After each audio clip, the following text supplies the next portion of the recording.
SchoolAid is a national school-based philanthropic organisation, and we set it up really to help other kids in crisis. And what we really do is we work to support parents and teachers and principals to promote a world where kids get to live the values of care and compassion, so that ideally they grow up to be more discerning philanthropists, that they end up with a lifelong sense of moral and social responsibility.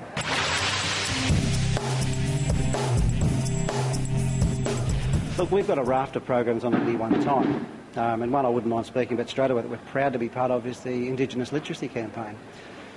We discovered, we're doing this in conjunction with the Australian Literacy and Numeracy Foundation, and the Telstra Foundation's funding this, but what we discovered was that in Indigenous communities, remote ones in particular, some 4 out of 5 children don't have literacy skills at a basic level. That's numeracy and literacy. So we're working on a couple of fronts to try and do something about that. And the first is just to raise awareness. So we're sharing the information with schools and the research. And then we're encouraging schools to do something about it, something simple and practical. So teachers can involve their kids in celebrating what they can do. So it's a very positive spin. They can have a look and say, we can read and we love this book. And perhaps as a class they'll choose their favourite book, write a message in it, and that can be delivered to an Indigenous community somewhere so that the recipient kids A, know that other people care about them, and B, have a resource to use. And hand in glove with that, we're encouraging schools to donate some money as well, and that will be used by the Australian Literacy and Numeracy Foundation to help deliver some more resources to those areas that so desperately need it.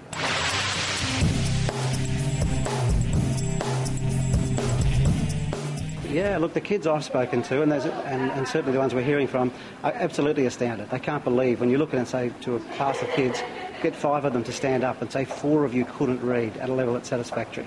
They can't believe it. And then with the best teachers actually explore this with them and say, what would it mean for you as an adult if you couldn't read your medication, if you couldn't navigate a map, if you couldn't just read for pleasure? That just blows the kids' minds away, and they naturally want to do something. So the messages that they're creating in the books that they're sending along are quite beautiful. And of course the generosity that's going along with that as well is something that we're excited about. And the important thing is it's raising awareness. That not everyone seems to be equal in our country, and yet everyone can learn to read. Let's be clear about that. Given the right option, Indigenous children would learn the same as any other child. So we just need to provide resources for that to happen.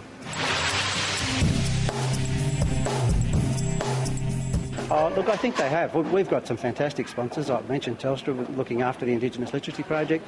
We've got Microsoft and Vodafone, and we've got the Cartoon Network, and we've got Tim Fairfax Family Foundation. All those sorts of organisations are quite complex, but they really put to us a challenge to say, show us what you'll do with our money. Well, they won't fund us. So it's very much a business transaction. We need to say, we've got deliverables, we'll do this with your dollar. And they don't mind that there's administration expenses, and I don't think mums and dads do either. People appreciate that these days it costs to deliver help. But they do want to know that it's being utilised well, and they want a very clear picture of what happened at the end of the process to say that I gave you $1, you did 80 cents for this and 60 cents for that and so forth, to account for that.